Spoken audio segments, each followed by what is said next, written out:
Hey, this is Dominic, and this is your home for the cutting-edge conversations on optimizing your personal performance, lighting up your sex life, and living a purpose-driven life of your own design.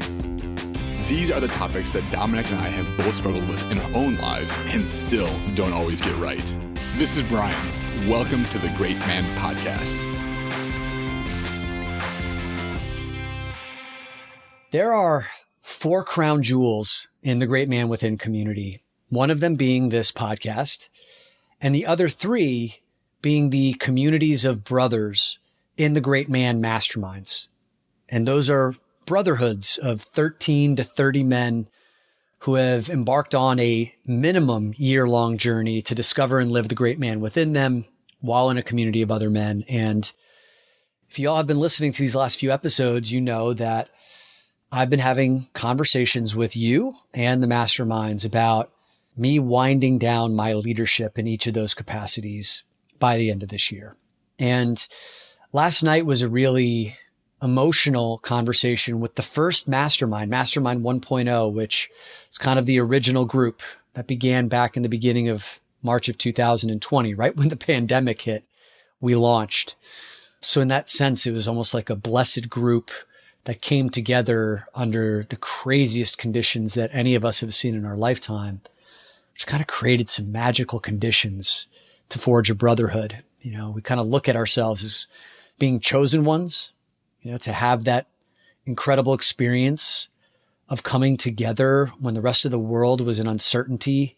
We had each other. Last night was our last call together as a group, as a unit in its shape and form, because that group is dissolving and is actually going to be merging with Mastermind 2.0 in April of next year.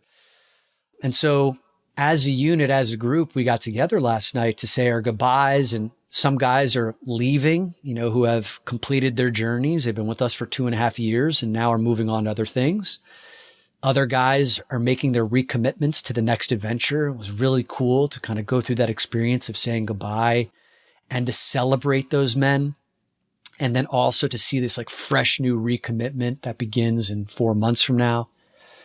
But one of the cool surprises that the men in the group did for me was a big box arrived to my apartment here in New York City about 4 days ago. And it's this box that if you stood it on its head, it's like 6 feet tall. And I received instructions from one of the men in the group, Steve Wilt, who had sent this. He said, "Do not open the box until our call on Thursday night. Wait for further instructions." So we all got on the call last night. I had this box sitting next to me and they said, "All right, Dom, it's your time to open it." So I took a knife to it, cut this cardboard open, and I pulled out this beautiful piece of artwork on this like Chromolux piece of art. You know, it's metal artwork, and this print of a gorgeous wolf howling into the night. And it's this limited edition, striking photo. I think it's from Jeffrey Murray Fine Art Photography. And it's I think the second of 150 prints that have been made, called The Dark Wolf. And there's this inscription on the back that said, "Presented to Dominic Quartuccio, the Alpha." And it's from the men in Mastermind 1.0. And a little quote underneath it says, "The lone wolf survives, but the pack thrives." And, you know, I had some tears last night, just the thoughtfulness of the men in the group who put this together for me. And I'm staring at the piece of artwork right now as I speak to you guys and figuring out where I'm going to adorn this, you know, honorary piece of brotherhood that I will forever carry with me. As a symbol of the love from the men and the love that I have for these men. And I wanted to share that story with you because, you know, this is a conversation, I think not our second to last, but our third to last episode in the history of this podcast, where Brian, Keith Bracci, who's been a regular guest on the show, and I are going to be talking about the life-changing magic of brotherhood and the 5 types of men that you need in your life. My hope and intention for you as you listen to this episode is to set a new standard of relationship with men that you have in your life. Don't just settle for buddies. Demand to have relationships of brothers in your life that will go in the foxhole with you, that will be there for you in your Mack Truck moments, that will be there not just for the good times, but for the hard times, that don't just want the convenient parts of you, the polished up parts of you, the parts of you that are comfortable or that assimilate into whatever group think that you're a part of, whether it's at work or in a social group, but they want 100% of who you are, your authentic, imperfect, weird, strange, unique self. Because when you find a group of guys like that, who love you like that, who are committed to getting to know you like that and know one another, then you will never feel unsafe or weak or insecure in a debilitating way or in a way that stops you ever again in your life. So in this episode, we're going to talk about why brotherhood is the most valuable resource that men simply don't value enough. I'm going to pose the question of what biker gangs, incel communities, and fantasy football leagues all have in common. How to know whether you have buddies or truly real brothers.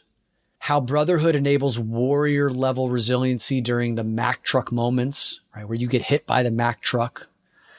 And then finally, the 5 types of men that you need in your life. So enjoy this conversation with Brian and Keith and I about the life-changing magic of brotherhood and the 5 types of brothers that you need in your life.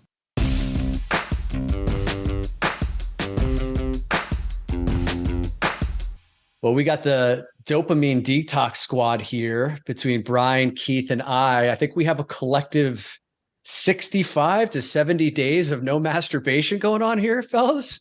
I'm on day 22. Bri, where are you at? I feel very safe to high five all of you. I'm at day about 34, 35 now. Oh, look at you. Oh, did you start early? I started before the immersion in Arizona. Overachiever. I know. I didn't know what I was doing. I didn't know that I was dopamine detoxing. It wasn't until after that. So whenever you want to start the clock, but if we're talking purely the last time I jerked off, then we're talking about 35 days. 35 days. Okay. And Keith, day? We started at 20 something days ago. December 10th is my 30 days. So. All right. So I think you're probably at the same place that I am. So that's 75 collective days. That is a lot of testosterone being stored up. Can you imagine if a woman walked into the vortex of all of this internal heat, man? Woo. And I think we've talked about, like, we're already starting to feel, well, not already, started to feel the difference probably weeks ago of just the amount of energy. And I'm pumped to have this conversation with you guys because I feel in such a different energy than I did the last 3 episodes that Brian and I recorded. Like I shared with you guys, going through these ebbs and flows of Lyme disease, recording those first 3 episodes, like I was in a state of depression, just doing my best to show up for this audience, for this podcast. But today, like, I've turned a corner and I'm starting to feel a bit more of myself. And I have no doubt that a part of it is, in due to the dopamine detox, in part due to the fact that I get to talk with you 2 guys, like 2 of my closest brothers in arms. And I'm really excited to dig in here around a free-flowing conversation about the life-changing magic of being in a brotherhood and the journey that we've been on together. Dom, I remember when, way before the mastermind started, towards the beginning of our podcast, we went through a little exercise of, what are the things that are most important to us? I think we maybe even called them core values. And for the first half hour of that exercise, we just wrote down words: inner work, meditation, peace, and the word brotherhood was in there. Yeah. And then the second part of that exercise was eliminating words until we got to the one word that mattered the most. Right. And of all of those words, there must have been 60 words that we put out there. And the one that stood at the very top was brotherhood. And what I didn't necessarily understand about brotherhood at that time, because I thought, well, I've been part of teams before. I've been on sports teams. I've been on corporate teams. I've been part of groups. I've got groups of friends from college and from high school. But I don't think what I'd realized at that point in time is how different a brotherhood feels from just a group of guys that get together. And that's something that I've really got to experience with you and with Keith, with the mastermind, with the other men's groups. It's a totally different feel than what I've experienced before. The whole benefit of this brotherhood and the differentiation is we're going inside. We're geared towards let's explore inside, let's learn about ourselves, and let's reflect back to others so they can see themselves from another perspective. And this dopamine detox is such a good little microcosm of the benefits of this brotherhood, because did no jerking off. I did no sweets as well, and no mindless apps on my phone, just detoxing from all these little dopamine hits when I feeling uncomfortable and I want a distraction. And I didn't even notice. They would be out of habit. It would be out of ritual that I didn't even notice I wasn't feeling good and my body was craving something to shift. And doing this exercise with us together versus doing it on my own, I'm hearing all the little nuances you guys are learning along the way. You're hearing what I'm learning. So I'm starting to look for that as well. And it's just amplified. It's just this exponential benefit versus doing it on your own. And I think that really is just like a little example of how doing it together and not lone wolfing is, the way to go. That's one of the biggest things about brotherhood. I get to experience my life in a more rich way through your experiences. I mean, how many times have we been in a group and a guy brought up an emotion that he's had, and I didn't register that emotion in me until he said it. I was like, oh, wow. Like, yeah, I do feel a lot of gratitude for that thing, whatever that thing is. That guy, I mean, we get to experience an amplified version of our own lives, and we get to share our wins. I think that's another thing that brotherhood is just amazing, is that whether it's a group win or an individual win, it feels like a win for all of us. And so in that way, we get to experience a richer life, and also our losses. And the losses are interesting because while we don't necessarily all experience the exact same loss that a guy might be going through, the support is there. And so you can bring that loss. And man, that doesn't happen in just any kind of a group. Yeah. The driving force behind this particular episode, as we're on this last journey together in these final 6 episodes, this conversation about brotherhood, the driving force behind it is really about reaching the men who are listening to this, who are feeling maybe that life is pretty good right now, but don't have that sense of real brotherhood bond community where it's kind of like you're in something together, you're on a collective journey. Maybe, like Bri, some of the guys are feeling like they're connected. They have a group of friends or in a fantasy football league together, on a, recreational basketball team at home, whatever that looks like. And there's a sense of community there for sure. That's valuable, but like really starting to evoke these flames of desire inside of men to say, like, you can have so much fucking more than that. Like your relationships with guys can be so much more rewarding and fulfilling and deeper. Like you should really demand more. We did an episode on the show somewhere in the 320 plus episodes called, do you have buddies or do you have brothers? Right? Like there is a difference between buddies and brothers. And some of those key distinctions that I'd written down personally are buddies kind of want a version of you that they're comfortable with. That kind of fits into their worldview.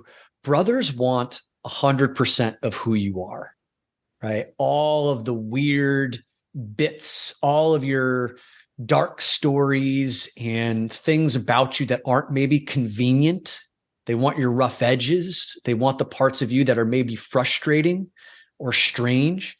And I just remember for so many years of my life, like, whether it was on the sports teams in high school or fraternity in college in particular, where assimilation to the group think was like essential to you being admitted and accepted into the group. Even in, working for Prudential, like there's a certain way that you have to behave, a certain style of clothes you have to wear, a certain way you have to present yourself and talk. And then all those other parts of you that don't fit into that need to be checked at the door. And so I was constantly walking into every environment in my life, hiding bits of me. That's one of the key topics that we've talked about throughout the course of our 4 years together, is having that secret self, like the public self that's accepted the secret self, which is like where you put all the parts of you that you're ashamed about, right? Where you feel like you'd either lose esteem, you'd lose respect, you'd lose love, maybe you'd lose money if those parts of you were revealed. And so like we all walk around with these hidden parts of ourselves, and mine was an addiction.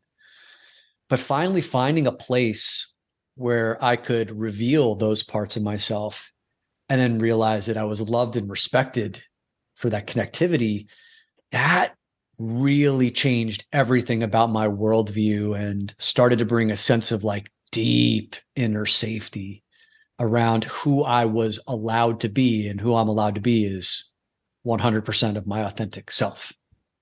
In every single group, there's some sort of expectation that we have to meet because we want to know that people like either going after a similar thing or are actually similar to us. And you mentioned fraternities. I've seen that happen. You know, you said prudential companies, but in this brotherhood, we also have an expectation, and the expectation is that you show up 100% authentically and 100% yourself, even if that's completely different than anybody else. So it's not that there isn't an expectation. It's just that expectation is a lot different. And then there's one more thing, I think, to take that to the next level is with buddies. And think about maybe some of your grade school or high school buddies. They know a version of you from the past that played a certain role in that group. That's right. And for you to break out of that role, even decades later, is often like not allowed. And Right. I've got a few buddies here in New York that all grew up together, and one of them confidentially told me that, man, like I used to be the nerdy kid that people would use me for my house because my parents were gone and that had throw parties. I'm still friends with these guys and I still love them, but like I don't want to be looked at as that guy anymore.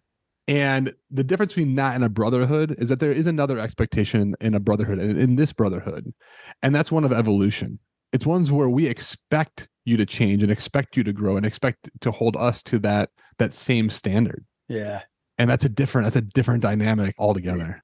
Yeah, each group seems to have their own, I don't know, what they stand for. You know, I'm picturing my college buddies, you know, we get together and we reminisce about college days and we have the same kind of jokes we laugh about, and it's all about laughter. And that's the container. It really doesn't go to those deep places. And then you got, you know, sports friends, and they all have their different vibes and what they're there for. The intention of getting together is for this, you know, maybe it's to drink, or maybe it's to talk about sports, or whatever the thing is. And there isn't always room for those other things that you want to talk about. And it's beautiful to have a space where I can be all of me. There is nothing that we can't go to. Every aspect of me is welcome because everyone in the brotherhood wants to know all of me. And not only wants to know all of me, has agreed to help me find all the spots in me that I can't even see. Help me dig this stuff up. And doing that on your own is almost impossible because you have your own emotions and you have your own abilities and skills.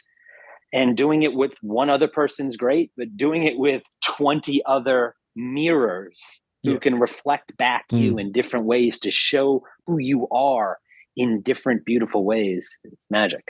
I mean, to make this really real, you know, what does it mean to be 100% of myself, right?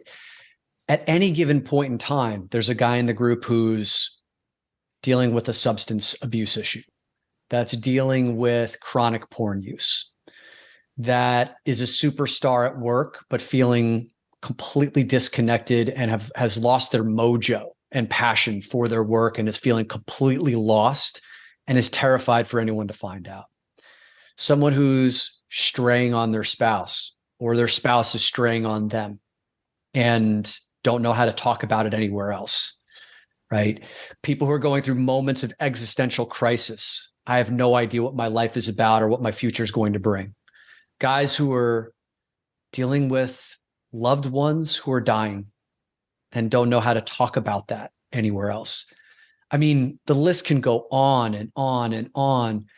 And most men have absolutely nowhere to go, or maybe have one guy that they can talk to, or most likely it's probably a woman in their lives that they go to talk about this stuff. Because the majority of men, I would say, come into brotherhood not trusting men with their emotions. And so they never truly know what real healthy masculine support looks and feels like. And that's why I want to bang this drum for anyone who's listening. You got to raise your fucking standards around what you expect regarding your relationships with men. Because guys, one of the trivia questions I wanted to tee up for you is, what do biker gangs, incel communities, and fantasy football leagues all have in common? Biker gangs, incel communities, and fantasy football leagues, what do they all have in common? I'm having a hard time finding a link there. Also on the struggle bus here. Yeah. It's actually quite obvious. They all provide men a sense of belonging at its very simplest core. Nice. Each of those groups, biker gangs, sense of belonging and community. Fantasy football leagues, there's a sense of belonging and community. Incels, right? And some people don't know the term. Incel stands for involuntarily celibate. It means these are men who have been rejected by primarily women because they're either socially not acceptable, physically not as attractive, and the pain has become of being rejected, of being overlooked, of being shamed is so intense that they end up turning their hatred towards women and have found solace and belonging online in these communities where they often compete on who's the ugliest, who has it the hardest, whose life is the most miserable. And there's, the whole misery loves company kind of camaraderie. So, when we talk about all these studies of men are the loneliest people on the planet and men love to lone wolf, men are naturally rugged individualists, it's all quite bullshit, because if you look at these three examples that I just gave, two of which are very questionable in terms of ethics around biker gangs and incel communities. But even fantasy football leagues do scratch that itch, that it's bigger than an itch, that do meet that deeply rooted desire for us to feel like we're a part of something, And one of the things that I've written about that I'm a passionate believer in is find your community of men that you're proud to walk through life together with. Like, proud to walk through life together with. And I'm looking at the two of your faces and it's like, who are two better guys? Like, who are two higher caliber, higher character guys that I could ever hope to bring into my life, that I could be on a journey with, than you two, be in the foxhole with, than you two. I'm proud of the men that you are. I'm proud to build with you guys. I'm proud to support you. I'm proud to be supported by you. And I want every man who's listening here to find and build their own version of that, or to find a community where that's already happening that you can become a part of and contribute to. Because for the rest of my life, I know one phone call, 3 a.m. in the morning, with no questions asked, you guys will answer and say when and where. There's zero chance that you're awake at 3 a.m., but I absolutely would. Dom, one way that we can look at the communities that we're currently in is like, what agreements, whether they're stated or unstated, do we have with each other? And as we talked about in this brotherhood, in this mastermind, and in doing this inner work together, our agreements are, as I said before, to show up fully as ourselves and to continue to grow and to continue to change, continue to evolve. And if we ask ourselves about let's say our corporate teams, like, what is our agreements? Those could be varied. And so just doing that quick check-in. And the reason that this has been important for me in this brotherhood, when I think about the word safety, this is a safe place. We hear that all the time, right? But like, what is a safe place? For me, it's a place that doesn't have any other agenda for me. They're not trying to get me to do anything or to be someone or to be anything different, right? In a corporate setting, even in a sports team, there is another third purpose, as well there should be. It's the purpose of that team and that group. But in this one, for me, a safe space is that there's no agenda to try to get me to like do something. I can also then listen. And Keith, you mentioned this earlier about there's multiple perspectives. And sometimes it's easy when one person gives us feedback and says like, hey, Brian, I've seen you do this a couple of times. It's easier to dismiss that singular person. But when you've got a brotherhood and you've got 5 or 6 or 7 guys being like, hey, I see this theme in you, I see this continuing to happen to you, it's really hard to look away from that. And you become that, like, the person that's maybe out of step with the rest of the group is no longer them, it's you. But I think that's a big piece of like what makes this safe space and safe container. And I think the final thing, what I feel out of this brotherhood that we have, is that there's not going to be judgment attached to it. Yeah. So there's going to be like, the safety is that there's no agenda that you have, there's strength in numbers, and that there's no judgment associated with what I'm sharing, because the commitment is to evolve and grow. And so how many times have we relished, like, we look back at the history of our mastermind, there's probably been a handful of like big impact moments where one guy shared something, and it's usually the really deep, dark shit that somebody shares that illuminates not only for that guy, like what can be done and that they're supported, but also for every other guy that can relate to that in some sort of way. Mm-hmm. So for me, like, that's what safety has looked like inside of this group, which is like, there's no agenda, there's no judgment associated with it, and that there's a lot of people that have a loving perspective for me. I wonder, do people even know that these types of groups exist? I didn't know about it, so I didn't know I wanted it. I wasn't seeking it because I didn't really know that it was possible. And once I got exposed to it, it was like, oh, this is for me, And I'm asking you guys, do you think it's for everyone? Because there's a lot of people who are too scared to, or I don't want to say too scared, for whatever reason, don't want to go inside, and they want to keep it safe and secure and would not flourish in a group like this. And then there's others who would love it, but they don't even know it exists or the benefits of it. So I want your feedback on that. I think you're hitting on like what I still perceive to be the number one impediment to men, the massive men, mainstream men, moving into men's work as being something that becomes as commonplace as meditation and exercise. This kind of stuff still has a stigma attached to it. Like, men's work, men's communities still has a stigma that it's either because you're weird or because you're broken or because you're working on a problem, that like those are the kinds of guys who are doing this kind of work. And it doesn't carry the same kind of status, right, that, say, being a part of an entrepreneurship group does or a workout group does, right? There's a status that comes along with that. And I think one of the things that I'm intentionally taking this break from the masterminds, from the podcast, is to really hone in on this issue of how does doing this work, becoming involved with communities and brotherhoods like this, become a status symbol for men, right? Because once we can figure something like that out, guys who are CrossFitters or marathoners, Ironmanners, they love posting that on social media. Posting about being in a men's group on social media ain't quite the same thing.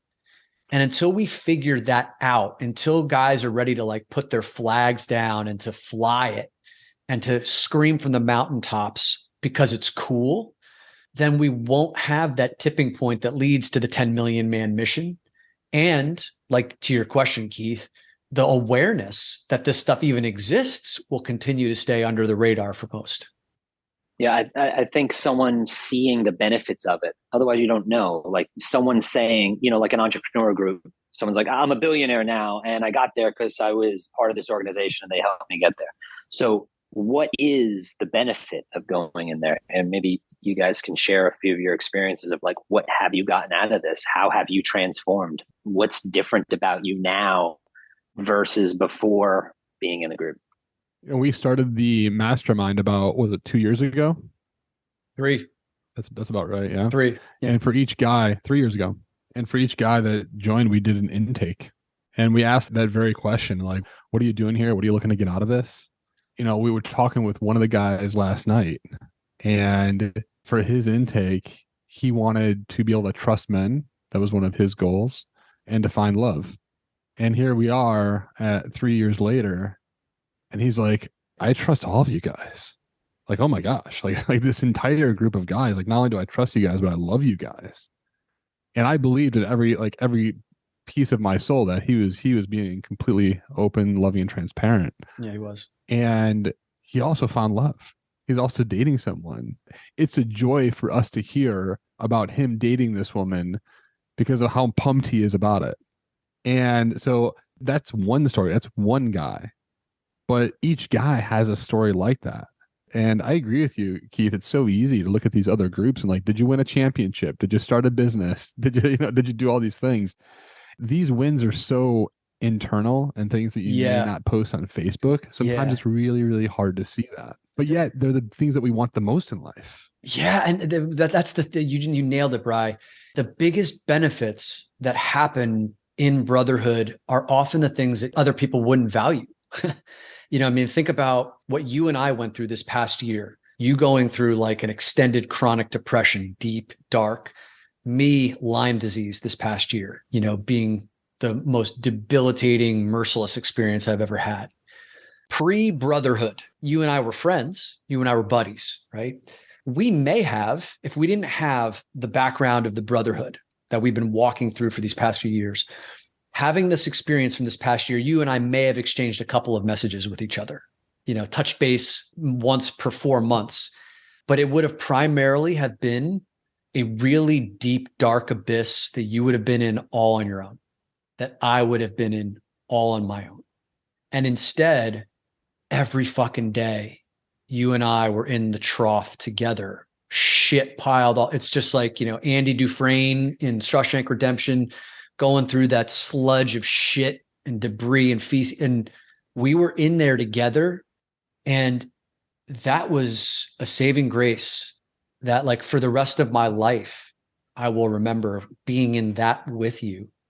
And so, we talk quite a bit about who's there with you when the Mack truck runs you over. Like, every one of us inside this mastermind that we've been a part of for the past few years have had some Mack truck moment experience over the last number of years where the bottom isn't nearly as low when you've got 19 other guys holding you up, or if you're in a men's group with 5 other guys, 3 other guys, like the bottom isn't nearly as low and the spring back is much quicker. The lessons that have been learned are much deeper, right? The perspective of the experience. I probably could have looked at Lyme disease without a brotherhood. I could have looked at Lyme disease as like really shit luck, something that was like, why me? But instead, the whole perspective is, oh my God, look at how the guys have been able to take care of me. Look at how much deeper I've gone. And so it's turned out to be something I see as a spiritual awakening versus like maybe God punishing me for something bad that I did. That is a revolutionary difference in perspective that I wouldn't have had without this brotherhood. How do I post that in something pithy very quickly on social media? It's nearly impossible to do. And most guys who are listening to this probably can't even appreciate until you get hit by the Mack truck. It's kind of like insurance policies you don't really value until, Hurricane Katrina comes along and knocks down your house. So I want to work on finding ways to talk about it so guys can feel the resonance of it in their lives right now, but that work's still yet to be done. And we've had guys too in our group that they haven't had a Mack truck experience, but it was more of a malaise or more of a I'm bored with life, or the things that aren't as dramatic as Lyme disease or as depression or as these other things that have happened to some of these guys. But that's the men that I think can really benefit from this kind of work. True. Because now they're starting to play different games. They're starting to ask different questions, and they haven't had to deal with the repercussions of a Mack truck. And one thing I can guarantee anyone listening to this is that you don't have to go seek the pain. You don't have to go seek the Mack truck or seek the 2x4. Like, it will come. Oh yeah. And Keith and I were talking about this recently. Like, one of the things that's, an interesting conundrum here is as we do this inner work, we start to become more aware of things. And it truly is a red pill versus blue pill, where if you take that red pill, all of a sudden you're going to see a lot more, you're going to feel a lot more. And that's not always a super easy thing to do. So if you're going to take that red pill and you really do want to experience life and everything it has to offer, you better have a fucking tribe with you to share some of that stuff with. Because the other thing that brotherhood brings is discovery. I mean, how many times have one of us read a book or gone to see an experience or talked to somebody? I mean, how many times have we got to experience something new in life that we wouldn't have otherwise? I mean, Dominic, some of our really early times together is A-Fest. I would have never even heard of A-Fest. As a matter of fact, when you went the first time, I was like, that sounds insane. Like, what's wrong with Dominic? And I went, I'm like, this is amazing. I love it. How many times have you asked that question in the course of our relationship? What the fuck is wrong with Dominic? Weekly. It doesn't, it's weekly. I think that's a big differentiation between just a group and the mastermind that we're in. We have 20 powerful dudes who all have skills and perspectives. And it's one thing to bring some pain or experience to their group, but our group has spent a lot of time and effort training how to hold space for that. So it's not just you go and it's a place to just vent and complain and, right. You have an ear. It's not just an ear. We're here to really help you discover what's under all those feelings so you can learn about yourself. But then other things as well. Someone's read a great book. I didn't have to read 100 books to find that one good one. Right. Someone did that for me. Right. I think about this all the time. Like I lone wolf the first, 15, 20 years of my adulthood, just tried to figure everything out on my own. And then one day I discovered, instead of me struggling with my golf swing, I could just go ask the golf pro. He's a pro. He looks at it. He says, your grip's wrong. Change your left hand. It would have taken me a year to figure that out. And he's just like, just tweak your left hand. I'm like, oh, why am I not doing this more? And, in business now, I got to do a whole marketing thing. I'm not going to figure it out. Just hire a marketing person and just ask the marketing person. So in our group, we have doctors, lawyers, meditation experts, therapists. We have like people who know a lot of different shit, a lot of shit I don't know anything about. Right. So to have these guys and just go to them and say, hey, man, I don't know shit about this, but I'm struggling with something. What do you have to say? And he's like, oh, I've done that. I'm an expert at that. Let me walk down the road with you. I'm like, thank God, I'm not alone. I have some support here. And it's not just for marketing and golf tips, but deep inside work. And that's the part I love most about it. We've all heard the adage that you are the average of the 5 people that you spend your most time with, right? And that's Jim Rohn who came up with that. And I think we all hear that and we kind of go, oh yeah, that makes a lot of sense. But what about actually taking it to the next step and intentionally cultivating who are those 5 relationships that you want to spend your most time with, right? I wrote up a little something around that to kind of say, here are the 5 types of men that I want to spend my most time with. And it was actually kind of reverse engineered. Like I wrote down the people in my life who I do spend the most time with. And then I kind of put everyone into some categories, and you guys were both on the list, obviously. And I wanted to share these 5 categories with you, and I'll maybe read one at a time and see what you guys have to say about them. Because I do that in the hopes of inspiring men who are listening right now to kind of come up with their own desired list of like, who are the kind of guys I want to have in my life? And do they exist right now? And Keith, I know I shared this list with you the other day, and you said you got kind of emotional reading it because you could feel that like we have many of these areas covered together. So the first person I wrote down on the list is the swashbuckler. The swashbuckler is the daring adventurer, the one who hops the fences, ignores the stay out signs, and sails the open seas.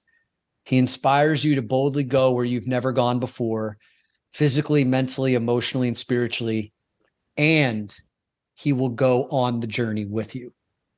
And this is where you two guys were the ones who I thought of when I wrote down this archetype of the swashbuckler.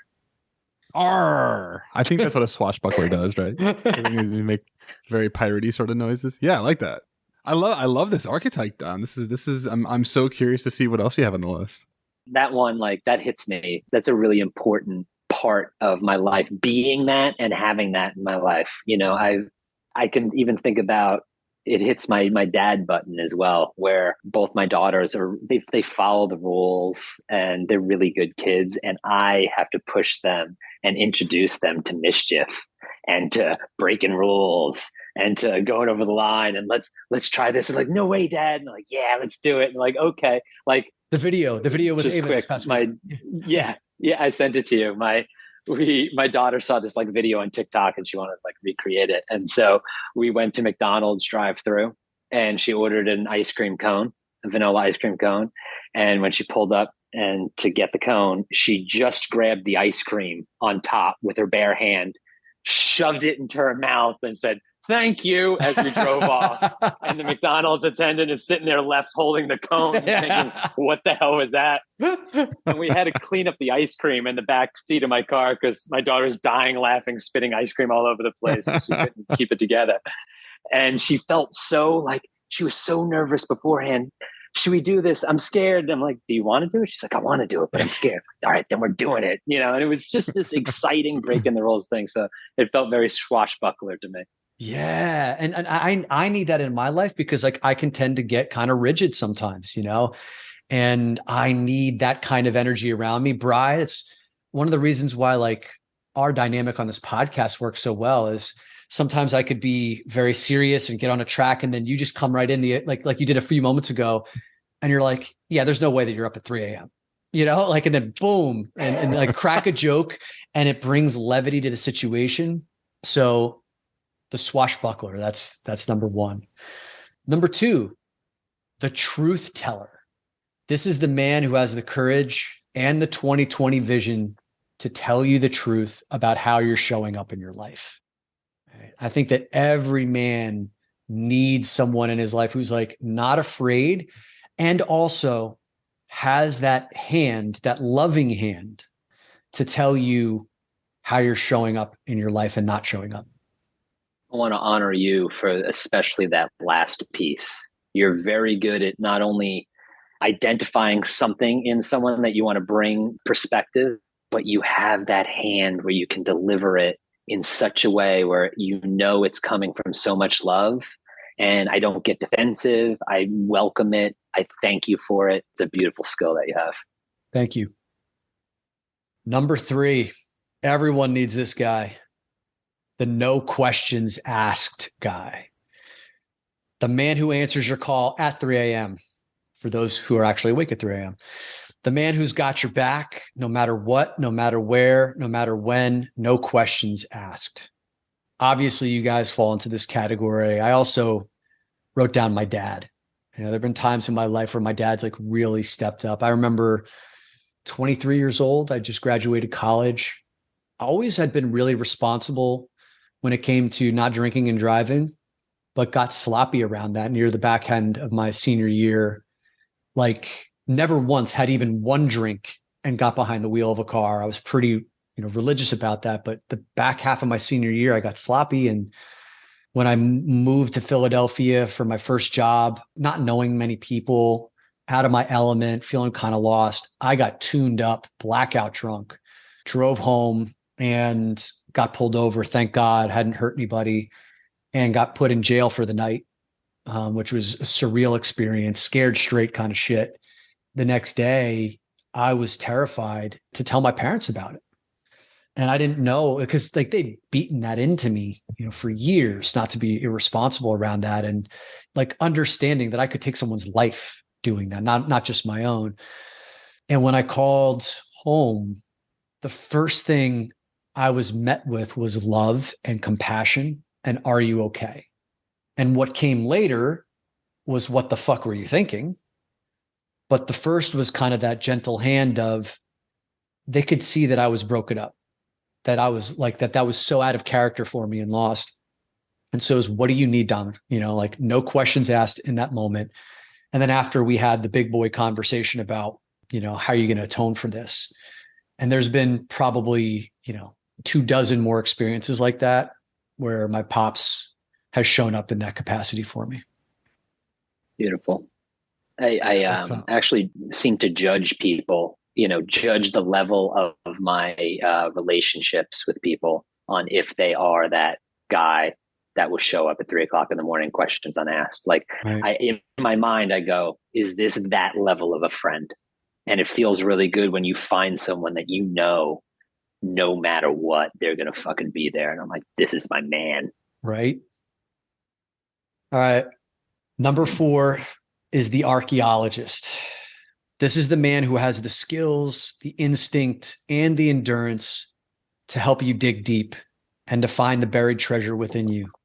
I want to read that again, right? The archaeologist is the man who has the skills, the instinct, and the endurance to help you dig deep. The endurance part, I think, is also incredibly important, right? I just remember so often throughout my life before finding like men who were willing to listen and to hold space. If I bring a problem, it would just be like this immediate kind of knee-jerk reaction of here's some advice, step it up or you'll be fine or whatever.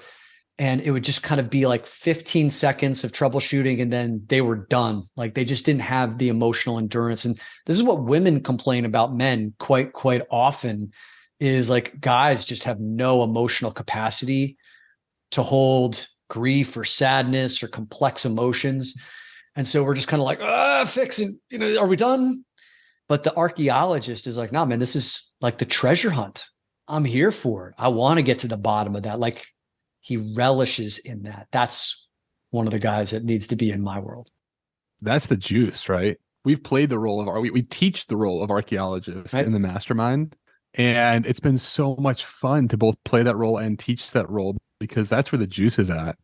When a guy may bring an issue or something that they're dealing with, but through a few questions and seeing them come to a realization is one of the most satisfying parts about being in a brotherhood. So, up to this point, we've talked about the us experience and receiving, but man, being able to play that role of archaeologist and seeing guys come to it, that's another top peak experience about what this brotherhood in particular has brought and meant to me. I think you called it the archaeologist. I think Michael Young has another name for it. It's the key maker. So you've got like just different keys to help ask different questions to unlock different things in other guys. But yeah, that's such and feeling heard and feeling understood in a way that's even deeper than where I started when somebody's asking those sort of questions is a really, really beautiful perspective. And Dominic, it's not lost on I think either of us here, but what you're doing is just shows the value of having a brotherhood by you highlighting these different attributes, whether it's the swashbuckler in us or the archaeologist in us, whoever it may be. It's like these are things that are really, really hard to see on our own. So thanks for doing that too. Yeah, this was fun and also really kind of illuminating for me, from a value perspective to understand, what matters to me. And I've got one more here that I don't presently have. And I think it's kind of helpful to write down, what are the kinds of relationships that you desire to call in. The fifth and final one is the wise elder. This is the man who's been to the places you want to go. The man who carries the medicine to help you heal your wounds. The man who holds the compass to show you the way. The man who holds you to the highest of standards. And I think I have, a few guys in my life that are, that play elements of that, wise elder, like Michael Young, who we just mentioned, and he's one of the anchors in the mastermind, Steve Wilt as well.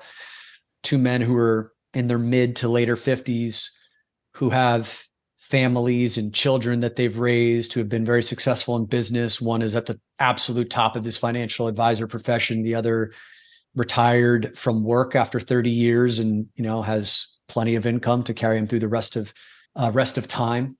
And I look at both of those guys and, they've guided me quite a bit along the way in respect to how they've lived their lives with such intentionality.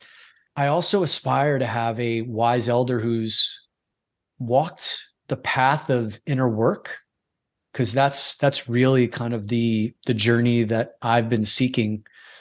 That's why like a guy like Michael Singer is so near and dear to my heart, because he's the guy that, from a spiritual development perspective, it's like, oh, he's figured out the things that I just like that caused me my biggest obstacles in life. That's why I've cracked out on all of his reading and literature. And, as I'm winding down all of my work and taking a sabbatical at the end of December into January and maybe a little bit longer, one of the things I've written down is like, do I go down to his place in Florida, and just sit with him in his audience for however many nights I'm allowed to, just to kind of like be in his presence. That's something I'm really considering. So the wise elder is something that I think is missing in a lot of men's lives and is something that I'm looking at calling in mine.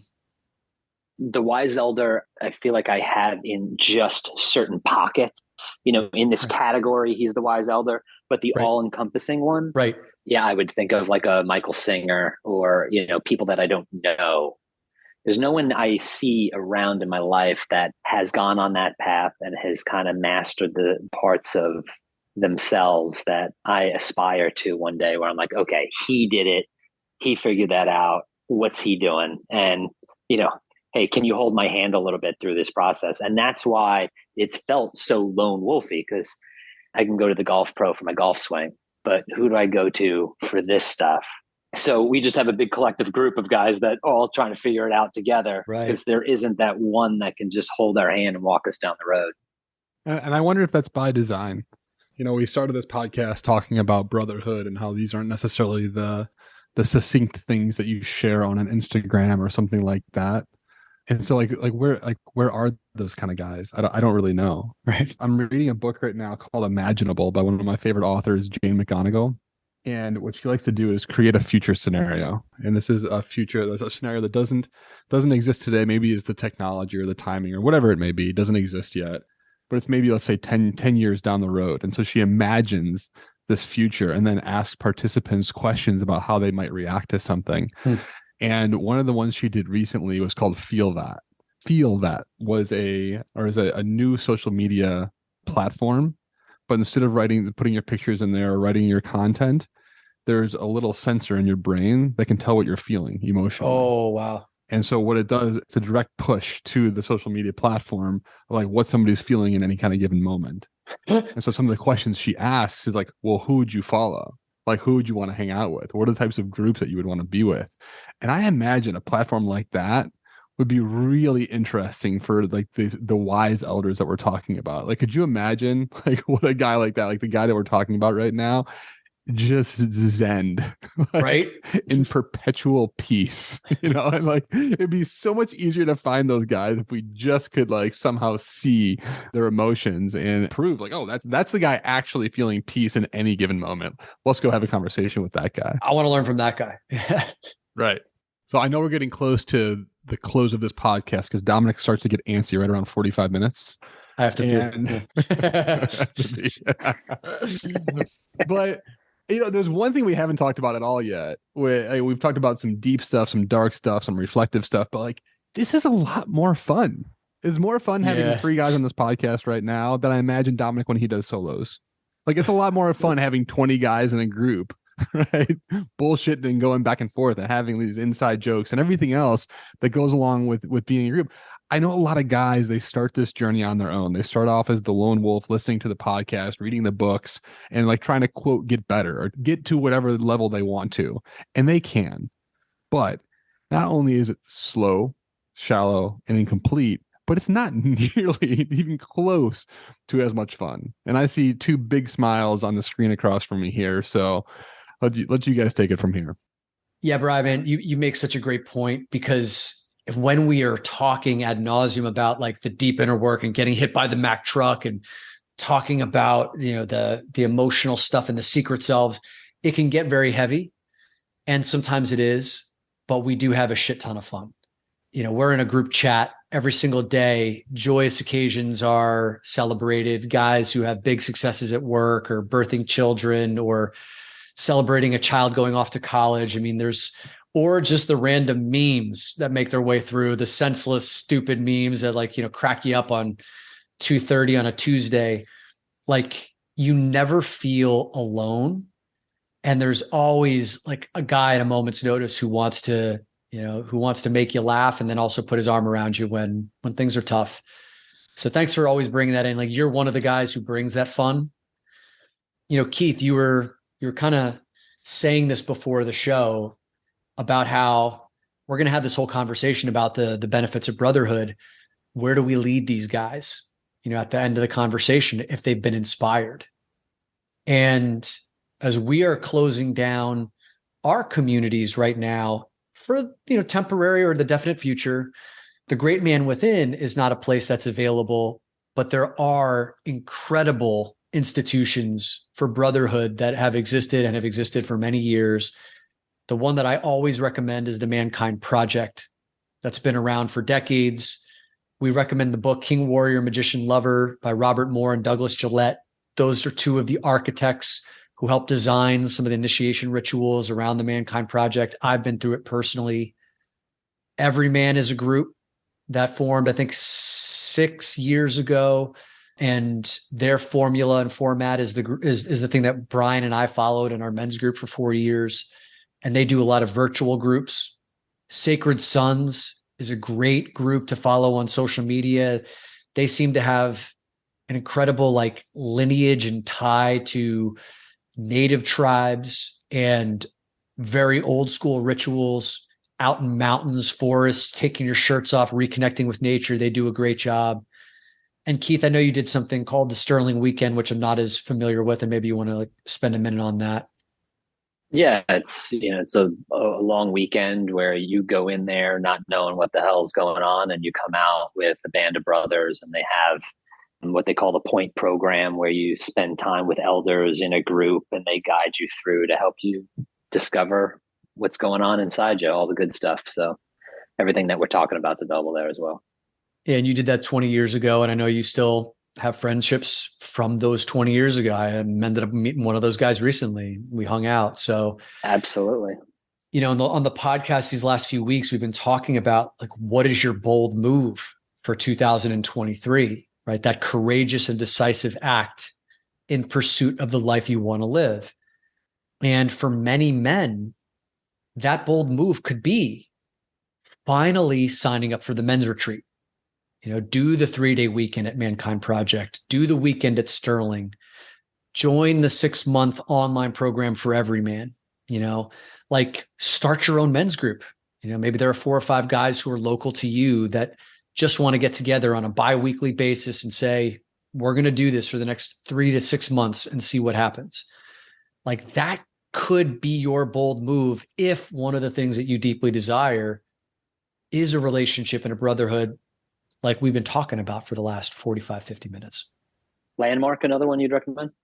Landmark is not about brotherhood. Landmark is, I would say, like a personal development, I would say kind of sledgehammer to wake you up. And it's a great place to be woken up. Really weird. There's a lot of stuff that I don't agree with there, but it was the origin of my personal development. So, but it's different than anyone seeking community. Well, brothers, Keith, it's been awesome having you on this podcast again for maybe the 6th or 7th time, whatever it is going to be your last time speaking on the show. So thank you for all that you've contributed, your wisdom, your transparency, your courage. You're a fan favorite. A lot of the guys that I've had a chance to speak to say they love all the episodes with you for all those reasons. So thanks, brother.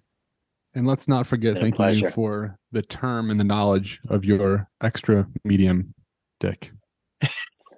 Trademark. And if you guys have no idea what that's being referenced to, the episode that was, I think, our top episode of 2021 was something on dick size, sexual performance, and withholding ejaculation. You can go back to the beginning of January of 2021. And in that episode, we talked about the size of our dicks. And I think Keith said, I think we all kind of came to the conclusion that we're extra mediums, but you have become... Not Bri. Bri jumped in. Yeah, I just kept quiet on the whole thing. Bri's a little bit bigger than, but Keith has been come to known as Mr. Extra Medium, which... I'll take it. Yeah, we have t-shirts printed. Chicks dig it. Yeah, chicks dig it. Yeah, at least one chick does. And Bri, man, to wrap this, you and I have one more episode to do, kind of looking back at all the journey that we've been on this podcast. And I'm excited to do that episode with you. But it has been such a glorious adventure building brotherhood with you and then experiencing brotherhood with you, man. I love you. Love you too, man. Love you both. Hey, Brian and I wanted to thank you for the ratings and reviews that you leave us. We read every single one of them, and they're so helpful in helping us to understand what resonates with you and helps us determine which topics that we use in the future. So if you found this episode to be of particular value to you, will you please leave us a rating on Apple Podcasts so that we know that this is the kind of topic you want to hear more about? And it also helps other prospective listeners to figure out where they can dive in first. Thank you.